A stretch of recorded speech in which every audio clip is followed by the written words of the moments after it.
So I'm here with Mr. Kairat Umarov, First Deputy Minister of Foreign Affairs of Kazakhstan. It's an honor, Mr. Umarov. What are Brazil's main commercial interests in Kazakhstan? I think we have very many interests which can connect us in the future. It's a green economy. It is developing a mining sector, agribusiness. We have capabilities in working in aerospace areas. You can name any area where we can cooperate because we somehow similar with Brazil, and that could help us to really move ahead. So I think that if we can talk about different spheres, it's medicines, pharmaceuticals, I mean, it is academic exchanges, it is having more students to learn about our countries.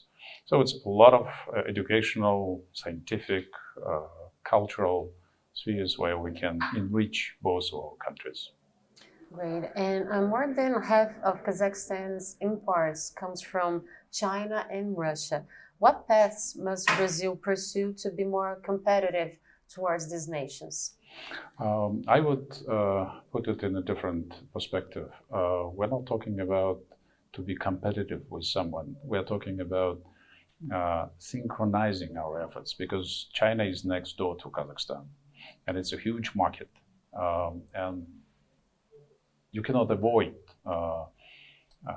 trading with the rest of the world, Kazakhstan territory. So we can be a conduit of transit and transport communications with China and with the Asia-Pacific area. So we just can complement each other in this work. And Kazakhstan also is emerging economy. We have many sectors which are right now developing fast. And I think teaming up with business, it would be much, much more interesting to work together rather than to compete with each other. Because competing means you have to cut price or dumping. But here we can talk about more cooperative and coordinated approach. And today, when we have this disruptions in supply chains, probably we need to employ a different type of business contacts and business developments. It's localizing our business instead of trying to bring something from afar and paying for transport, for transit, and everything. Probably it's easier to localize some businesses and to get much more profit from working, for example, for Brazilian companies in Kazakhstan and supplying goods to neighboring countries, or for us to come to Brazil and open the joint venture here and try to localize our business and try to work with your entrepreneurs in order to have a mutually beneficial relations. So we have to innovate, we have to improvise, see how we can complement each other rather than to compete with each other. And this is, I think, the important message with which I came to your country. Anything we do, it should be beneficial and profitable for both of the societies. Otherwise, it would be just very difficult, to find some cooperative ways to work together. Great. You mentioned a little bit in your first answer, but how can Brazilian agribusiness help to improve Kazakhstan's agriculture? We ourselves are working very hard on agribusiness.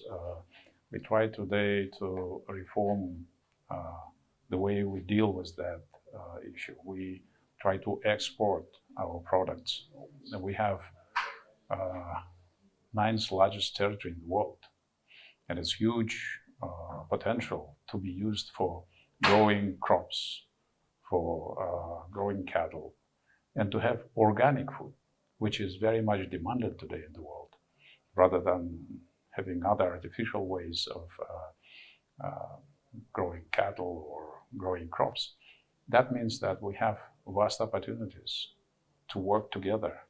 And instead of bringing wheat or any other products across the oceans, we can grow it locally, we can sell it locally and profit, both of us. When you say about agricultural technology, I think that whatever Brazil has as their advantage in producing, for example, sugarcane to produce sugar, we have some lack of it, for example, in Kazakhstan. So we can try to work together on that product.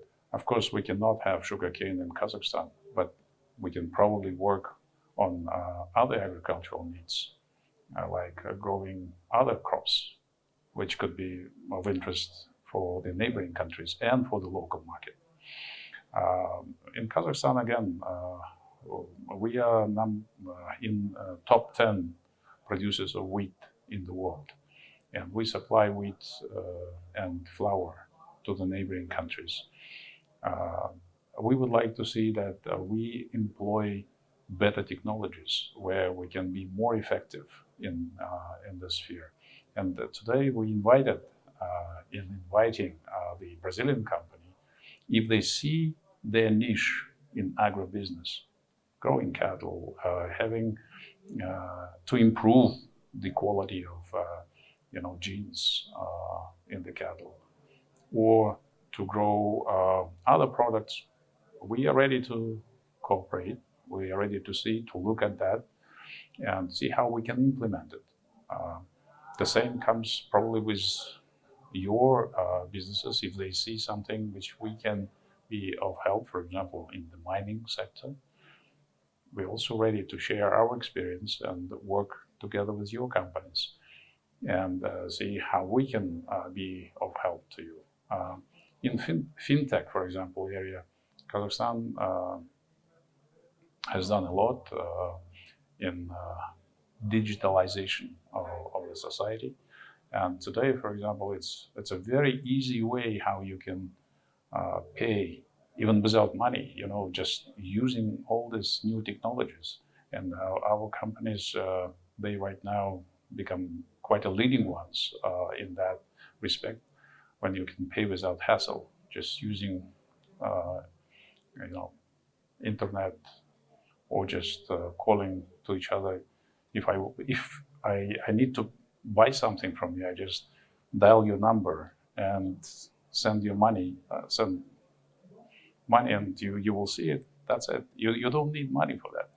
So this is happening in our area, and in telecommunications sphere, space technologies, we can be of help, I think, to each other. And that should be the case, how we can work in agribusiness, in space, aerospace, or some other areas of our mutual interest. Again, we are not to compete. We are here to cooperate because that could help our businesses to prosper, and we can work with the rest of the world to feed the world. For example, Kazakhstan has this bank of food in Kazakhstan for Organization of Islamic Conference. We have a stock which we can provide to other countries when they have dry weather and they have a lack of it. We can increase the productivity. Again, we are ready to see and to look for new technologies which can help us to do that. So I think it's a mutually important and mutually interesting area where we can work. I'm not a farmer to speak about some concrete things, but I know that the framework which we created in Kazakhstan allows for our foreign partners to come and work together. So that's what we have to think of and see how we can build those relationships in the future. Great. The last question, Mr. Umarov. The revival of the group called BRICS was a promise of President Lula during his campaign. And now on the ongoing BRICS summit, we have heard the news about its expansion. 6 more countries were invited to join in. Does Kazakhstan wish to be part of this group, and why? My president participated in this summit. He couldn't come because of his scheduling conflict, but he spoke online as a chair of Shanghai Cooperation Organization, and he participated in the format BRICS Plus. But we are not against being a full-fledged member of BRICS in case, of course, founding members agrees to that, because I understand from this meeting, which just were held yesterday, there is a willingness of BRICS to have a geographical balance in their membership. So Kazakhstan and representing Central Asia, I think would be plus to this organization. We see it as a promising group of countries working for their own interests, trying to create a new way cooperating with the world. Kazakhstan has always been open to join different organizations and grouping when we see that there is a plus to our interests. And we are interested in cooperating with Latin America, with Africa, with other members of this grouping. So, of course, we would be respecting the will of countries, but we have already expressed our interest. I was myself in South Africa before, and we agreed that our president will speak at the forum, and that's the development.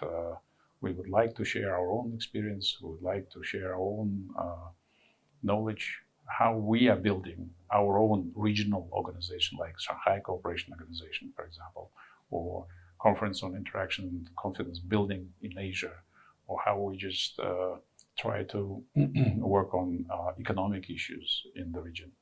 I think that's the way for us to see how we can be useful to each other. And my president, President Tokayev, is very open to the world, and he extensively built ties with countries of the world. And Kazakhstan is a country which is committed to multilateralism. And that's why we think that BRICS is a country which tries to bring multilateralism into the international arena. I know that your president came and he's energizing or reviving all those processes. He is integrator in Latin America, in the world, and we very much welcome this role, because today we need to have a more collective effort to deal with the challenges of the world. And we think that President Lula is doing quite a great job trying to unite countries together of his region, and BRICS tries to unite different regions of the world. So we don't see any controversy on that. So we would like to be part of it, but of course it doesn't mean that we are rushing and just trying to get into that. We will be willing to see how countries themselves decide who will be in the maybe second shift or how it will be done. But we have already submitted our willingness to be part of this organization. So, but we are participating actively in BRICS Plus format. So it shows that we are interested in working with BRICS. Okay. Thank you, Mr. Umarov. It was a pleasure. Thank you. Thank you, Barbara.